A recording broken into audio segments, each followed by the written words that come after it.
নমস্কার বন্ধুরা, আজ আমি বানাবো কাবলি চানা রেসিপি। সুতরাং কাবলি চানাটাকে আমি আগে প্রেসারে বয়েল করে নিয়ে চলে আসছি। এটা প্রায় 5-6 ঘন্টা ভিজিয়ে রেখেছিলাম। খুব সুন্দরভাবে দেখা যাচ্ছে এটা কিন্তু ভিজে গেছে। জাস্ট এবারে বয়েল করে নেব। এর সঙ্গে আমি কিছু পরিমাণ আলু অ্যাড করব। আলু এবং কাবলি চানা দুটো একসঙ্গে বয়েল করে নেব। অনুষ্ঠান বাড়ির মতো যেহেতু কাবলি চানা হবে, তাই আমি এখানে কাবলি চানা এবং আলুটাকে প্রেসারে বয়েল করে নিয়েছি একদম পুরো পারফেক্টভাবে। জাস্ট একটু খাবার সোডা দিয়ে এটা বয়েল করেছি। 4-5টা হুইসেল দিয়েছিলাম। এটা হচ্ছে তেঁতুলের পাল্প। তেঁতুলের পাল্প আমি ব্যবহার করব। এখানে লঙ্কা গুঁড়ো, হলুদ গুঁড়ো আর গরম মশলা গুঁড়ো রয়েছে। এখানে রয়েছে পেঁয়াজ কুচোনো, একটা বড় পেঁয়াজ নিয়েছি। এখানে নিয়েছি আমচুর পাউডার,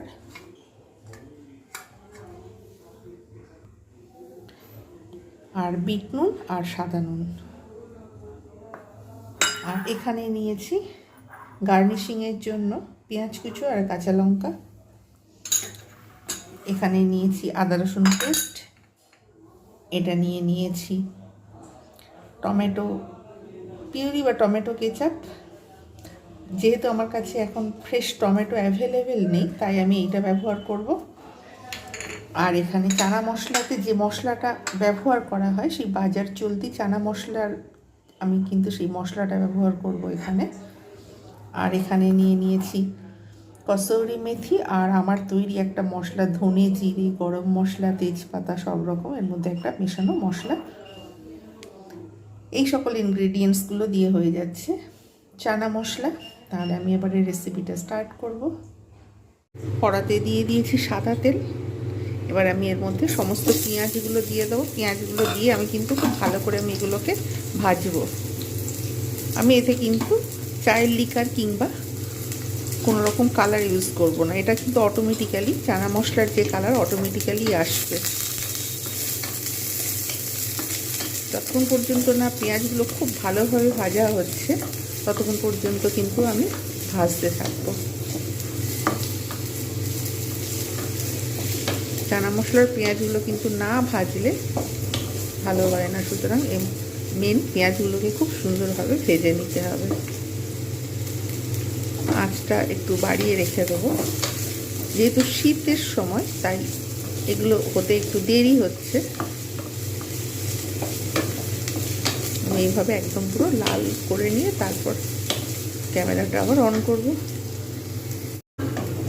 দেখা যাচ্ছে পেঁয়াজগুলো কিন্তু খুব সুন্দরভাবে ভাজা হয়ে গেছে। এইবারে আমি এক এক করে সব মশলাগুলো দেব। আদা পেস্ট, এখানে দেব রসুন পেস্ট। তবে আমি একটু এর সঙ্গে জল অ্যাড করব, তাহলে তলায় ধরে যাবে, সেই জন্য।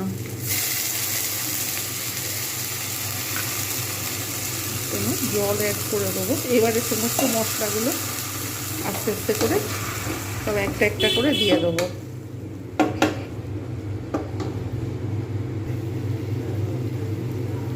লঙ্কা গুঁড়ো, হলুদ গুঁড়ো আর গরম মশলা যেটা আমি রেখে দিয়েছিলাম রোস্ট করা, সেটা আমি এর সঙ্গে অ্যাড করব।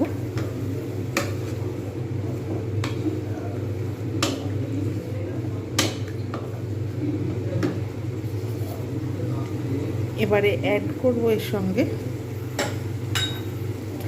বাজারে যে অ্যাভেলেবেল যে চানা মশলা, আমি এই মশলাটা অ্যাড করব। আঁচটা একদম আমি কমিয়ে রেখে দেবো, নাহলে কিন্তু পুড়ে যাওয়ার সম্ভাবনা থাকবে। এবারে যে আমার যে তৈরি মশলা এবং এর সঙ্গে কসৌরি মেথি, সেইটা এর সঙ্গে দিয়ে দেবো। এবার ফের অ্যাড করতে থাকবো। একটু জল দেব, যেন না মশলাটা তলায় ধরে যায়, সেদিকে আমাকে খেয়াল রাখতে হবে। ভালোভাবে মশলাটা কষে নিয়েছি। খুব সুন্দর একটা স্মেল আসবে। ঠিক সেই সময় আমি এর মধ্যে দিয়ে দেবো ঠিক একদম পুরো তেল ছাড়তে শুরু করেছে, সাথে সাথে সুন্দর একটা স্মেল আসছে। এবার আমি এর মধ্যে দিয়ে দেবো টমেটো যে কেচাপটা রেখে দিয়েছিলাম সেইটা আমি দিয়ে দেবো। দিয়ে আরেকটু ভালো করে আমি নাড়ব। ভালো করে মশলাটাকে খুব সুন্দরভাবে কষিয়ে নিতে হবে।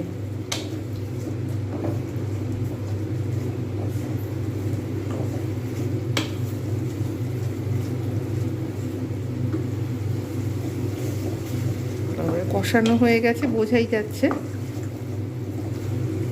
এইবার আমি এর মধ্যে দিয়ে দেবো যে কাবলি চানা আর আলু যেটা রেখে দিয়েছিলাম সেইটা আমি এর মধ্যে দিয়ে দেবো।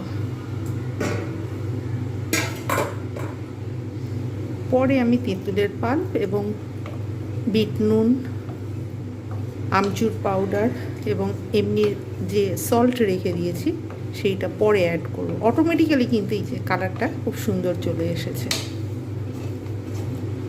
আমাকে কিন্তু আলাদা করে চায়ের লিকার এখানে ব্যবহার করতেই হয়নি। পেঁয়াজটা কিন্তু খুব ভালোভাবে ভাজলে অটোমেটিক্যালি কালারটা চলে আসে। এবার আমি কিন্তু বেশ কিছুক্ষণ ফুটিয়ে নেব। সবই বয়েল করা রয়েছে, জাস্ট আর একটু সুন্দরভাবে যাতে সমস্ত মশলাগুলো মিক্স হয় তার জন্য আমি কিন্তু 2-3 মিনিট আমি কিন্তু ভালোভাবে এটাকে বয়েল করে নেব। তারপর ফিরে আসছি। 2 মিনিট পর ফিরে এসেছি। একদম পুরো পারফেক্ট হয়েছে।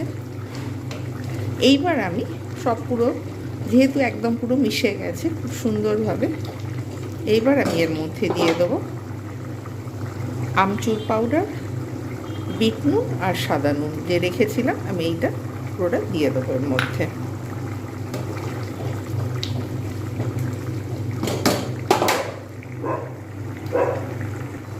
এছাড়াও অ্যাড করব তেঁতুলের যে পাল্পটা রেখেছিলাম, তেঁতুলের পাল্প আমি অ্যাড করে দিলাম।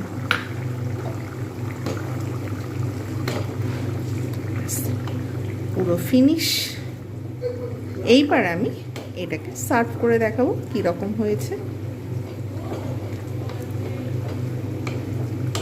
প্রত্যেকে জানাই নতুন বছরের আন্তরিক প্রীতি, শুভেচ্ছা এবং অভিনন্দন। এটা নতুন বছরের রেসিপি হিসাবেও এটা ধরা যেতে পারে। ঠিক একদম পুরো যেমন হয় চানা মশলা, একদম পুরো পারফেক্ট কাবলি চানার চানা মশলা। আপনারা অবশ্যই এইভাবে বানাবেন, দেখবেন অনেক খুব ভালো লাগবে। এটা পরোটা, সব কিছুর সঙ্গে কিন্তু এটা ভালো লাগে। পরোটা, রুটি, নান সব কিছুর সঙ্গে কিন্তু এটা ভালো লাগবে। গ্যাসের ফ্লেম বন্ধ করে দেবো আর জাস্ট সার্ভ করে দেখাবো কীরকম হয়েছে। তৈরি হয়ে গেল চানা মশলা, কাবলি ছোলা দিয়ে বা কাবলি চানা দিয়ে চানা মশলা। আপনারা যেভাবে দেখেছেন অবশ্যই এইভাবে বানাবেন। আর ভিডিওটা ভালো লাগলে লাইক, কমেন্ট, শেয়ার এবং সাবস্ক্রাইব করতে ভুলবেন না। নেক্সট টাইম আমি আরও একটা নতুন রান্নার ভিডিও নিয়ে উপস্থিত হব। প্রত্যেকে ভালো থাকবেন, সুস্থ থাকবেন, আর অবশ্যই কমেন্ট করতে ভুলবেন না। নতুন বছরের শুভেচ্ছা রইল। আর এতক্ষণ আমার সঙ্গে থাকার জন্য প্রত্যেকে জানেন আমার তরফ থেকে অসংখ্য ধন্যবাদ।